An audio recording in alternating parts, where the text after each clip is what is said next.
Dear Travis, the next ranker is one dangerous dude, but there's no going home now. You've set foot on the path of a real man. No amount of tears can wash that choice away. Now, hurry to the subway, get on a train, and find him. Waiting. Put your life on the line. Thank you, Mysterious Letter. I mean, I've been doing that for the past 3 fights, but your advice is still very much appreciated. And with that said, welcome back, Amiibros, to No More Heroes. In the last episode, we explored 2 brand new areas available to us in Santa Destroy, Beefhead Videos and Gold Town. In this episode, after paying our entry fee, we're going to be making our way to the Rank 7 fight. And, oh boy, I am so excited for this one. Oh, can't you tell? I'm so damn excited. Why? Because, oh, I love this next ranked assassin that we're about to face. Oh, he's my favorite boss in this game, bar none. Well, actually, he's my second favorite boss in the game. Or, no, third. I swear it's the third. I know, it may seem like I'm indecisive, but trust me. He's in my top 3 bosses for this game specifically. I'm, of course, talking about...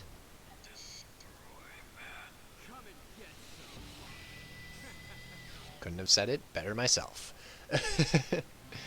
So, before we head on over to some fighting, we have to enter through the subway. But first, there's a treasure chest over there. I wonder what it contains. A trading card! Yeah, baby! And I just found it lying on the ground. I didn't have to pay a premium for it, unlike with most trading cards. I'm, of course, looking at you, Yu-Gi-Oh! Duel Masters, Digimon, Pokemon, baseball cards.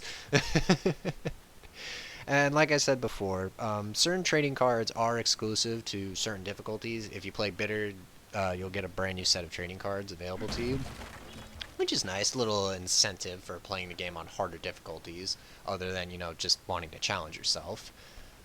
Yeah, if you want to get the most super awesome, mega super cool, extra chocolatey fudge cards, you're going to have to play on the highest difficulty imaginable for No More Heroes. You know, but at the end of the day, it beats paying a premium for most Yu-Gi-Oh cards out there nowadays. Oh god, man, the price for Yu-Gi-Oh, for certain Yu-Gi-Oh cards, I should stress, is fucking insane. Like the price for to use a more recent example, in my case, Magician's Soul, the prices that card fetches is ridiculous. I'm not sure if Konami, by the way, fuck Konami, but I'm not sure if Konami has like done reprints of that card. But last time I checked, Magician's Soul went for nearly like $100, and like trying to get 3 of them, you basically have to sell your soul to the damn devil in order to get that. You know, like, it's ridiculous. And it's the main reason why I can't make a physical Dark Magician deck of my dreams. Yes, I know Dark Magician isn't exactly, you know, high-tier meta-caliber decks, but fuck you, alright? I like using the Dark Magician. I know, I'm a basic bitch, but spellcasters are my jam, especially the Dark Magician, because, you know, he's my favorite card. Fuck off. It's not, sometimes it's not about viability, sometimes it's, you know, just the attachment you have with a certain card. And you know what? That's a-okay with me. Now, if you are a competitive Yu-Gi-Oh player, you know what? Kudos to you. You do you, boo. And you do it well. Now, it's funny how we're talking about Yu-Gi-Oh when in the show, Atem did face Weevil on a subway. And no, I'm not going to provide the context for it. You're going to have to look it up yourself, for those of you that don't know what I'm talking about. But yeah, this is how our journey to the Rank 7 fight begins. We travel on a fucking subway. You can't get much more linear than that, I'm afraid. Yeah, but it is what it is. At the very least, the mooks are kind enough to just stand in place while you unleash a supercharge attack, and unfortunately not that guy. Of course he's wielding a beam katana, fucking asshole. It's like, you killed my friends, alright? I'm not gonna give you that courtesy. Fuck you, alright? Now, if you didn't kill my friends, I would totally give that courtesy. But you stop slashing me while I'm talking to you. Okay, it's very rude. Yeah, not all mooks are scumbags. See, look, that guy was generous enough to let me know how he truly felt after I, you know, caved his skull in with another suplex or a delayed suplex. Yeah, unfortunately, the subway train ain't that long. Or, yeah, the subway ride ain't that long. Now, let's get off this subway, thank you very much. I think we've traveled far enough from Santa Destroy. Gotta watch your feet. Yeah, I remember, like, I rarely ever went on the subway. Like, even when, like, I was in the city for a time, I barely went on the subway. I made sure, like, if there was some place I needed to go, I just walked or I took a cab, man. Unless I absolutely had to take a subway, I would do my best to avoid it. I mean, nowadays, given the current events of the world, they've finally started cleaning the damn things. I mean, they should have done that years ago. I mean, certainly would have made it more inviting, but hey, better late than never, I suppose. Unfortunately, around the subway, there aren't any other trading cards for us to pilfer. Sad face emoji. So I guess we're gonna have to make our way up the subway station. Or wait a minute. No, I lied. There was another trading card. I'm a stupid. I mean, what do you expect? It's a long ass hallway, and Travis basically moves at the speed of molasses. I probably should have gotten those spare Lovikov balls and gotten him the ability where he runs faster. Certainly would have made this a lot more bearable. Ugh. But yes, there are 2 trading cards located within this part of the subway. One at the bottom floor, one on the top. And after leaving, we didn't even have to use our Metro card for that. I don't even think Travis carries around a Metro card, which is weird considering all the damn pouches he has around his belt. You think Travis has a wallet?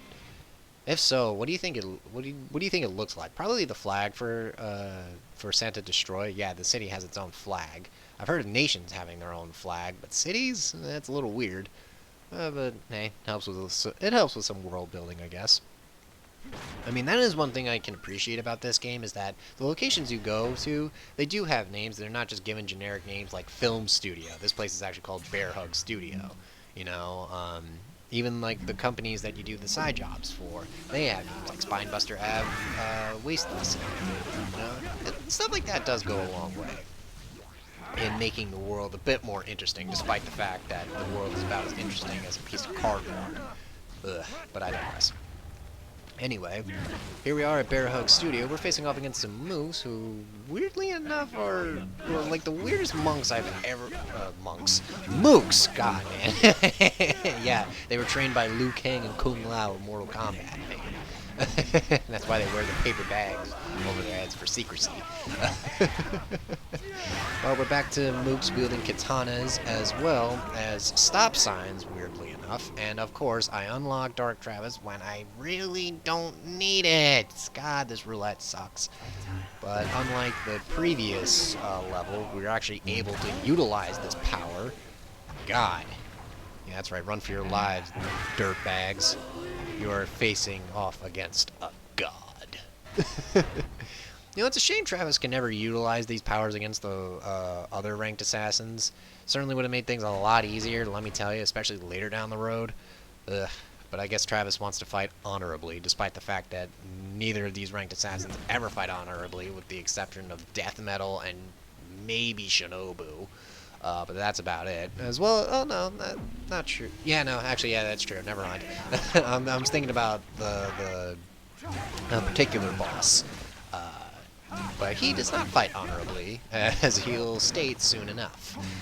You'll know when you see him. And of course, we have gun-wielding monks. You know, despite all the crap I give Shinobu for being pretty damn difficult to deal with, in terms of her damage output, I can at least say, like, the mooks she hired never had guns, you know? At least they were courteous enough to say, alright, we won't wield guns, but we can definitely bring fire sticks, or sticks that are lit on fire, you know? There's no rule against that. Thank you, sprinkler system. But no, over here at Bear Hug Studios, they're more than able to wield a fucking gun, as well as stop signs. Who the hell brings a stop sign to a sword fight? Jeez. Yeah, how much help is that stop sign offering you, buddy? Goddamn Cherry. Ugh. You're coming in at the worst opportune times, man. I can't even perform any damn wrestling moves or execute them. You have to get up really slowly so I can kill you that way. Ugh. You know, I appreciate the roulette for, you know, the power-ups it gives you, but honestly, I feel like you can do without it, and it just leaves... It just leaves the difficulty, or the time you possibly have with a given level up to chance. That's not really enticing, you know? Especially more often than not, you're not getting, depending on your luck anyway, you may or may not get most of those power-ups to begin with, so you're not really going to have a real appreciation for them, you know? I mean, I like Dark Travis. I can understand that being part of the roulette wheel because you can always have access to it if you kind of broke it.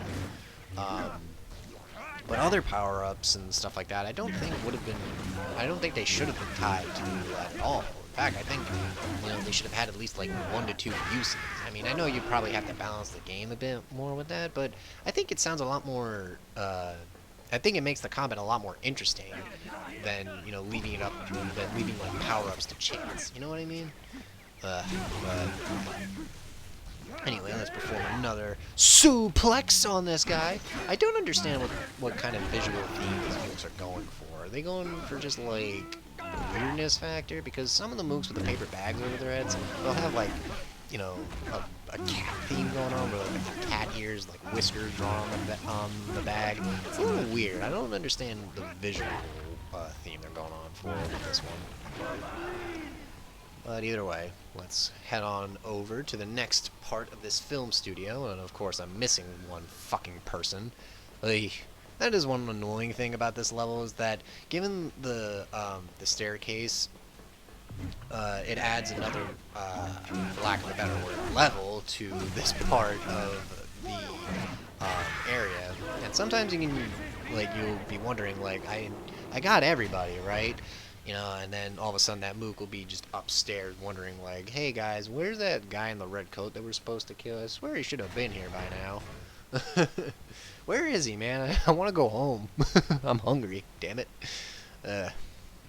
But make sure when you're traveling through the film studio, you check every corner for, you know, for a battery to recharge your beam katana, health, you know, and money lying around. I think after Shinobu's level, they stop, or actually after Dr. Peace's level, I think they stopped leaving money in chests, which is a real shame, because, hey man, anything to expedite the grinding is A-okay by me. And yeah, look at that, we're just raining in all the power-ups. See, you complain enough about a certain gimmick in a game, or a part of the game long enough, and it'll eventually start working in your favor. You know, just to shut you up or prove that, hey man, this shit is good and it should stay. Man, that happens a lot with me when I'm playing Fire Emblem Heroes. Like, whenever a new banner gets added, I'm just like, I'm not gonna get it. There's no way in hell I'm gonna get it. And then, like, 50-50, where it's like, it's not 50-50. But, like, there will be times when I doubt myself on whether or not I'm going to get a particular hero. And then, you know, if the chances are in my favor, I'll actually get it, and I'll just be like, yeah, I love it. I love being wrong when it's in my favor. I'm like that way when I play D&D too, you know? I say like, oh, I'm going to get a nat 1, I just know it, and then I roll like a 15 or a 16 before adding my modifiers in, and I'm just like, yay, I love being wrong when it's convenient for me. It's great. It's like the one time I prefer being wrong, you know? I mean, granted, sometimes when it comes to game releases or movie announcements or whatnot, you know, I love being wrong then too, you know? Especially if it's a game I love, in which case, or a game that I've been hyped on playing. Hey man, I'm happy about that. Everybody wins in that case, unless it's a bad game, in which case nobody wins, and we all get to complain about something while critiquing it in a very respectful way, I hope, not in a derogatory way. But yeah, now these guys are like painting green colors again. Like, what are we going for here, people? Like, God, I would love to know. And we got a phone call before we can get our answer. Boo. Hey, Travis. Your next ranked battle is at the filming studio. Win, and you'll be 7th. Lose, and you're dropping down to an even deeper circle of hell. So, how are you feeling, Travis? Your head feeling better? Relieved yourself lately? Maintaining proper oral hygiene? When you're ready, step inside. Some people say it's important to know when to give up. That you shouldn't aim for things that are obviously beyond your grasp. But ignore idiots like that. Don't accept defeat before the first punch has even been thrown. Hello? Anybody home? Did you even hear what I just said? And you call yourself an assassin? This is why third rates like you are hopeless. I am 120% certain you are going to die. All you can do is trust your force and head for the Garden of Madness. Sylvia Christel, the world's best motivational speaker ever. Maybe not. Maybe within like the top 50 of motivational speakers. I mean, Travis ain't gonna say anything about it. Maybe because he just wants to get a move on already. He's tired of Sylvia nagging him. But anyway, as always, let's collect our brand new Luchadora mask and see what it says. Travis, remember now, the most fundamental among fundamental suplexes made famous in Calgary.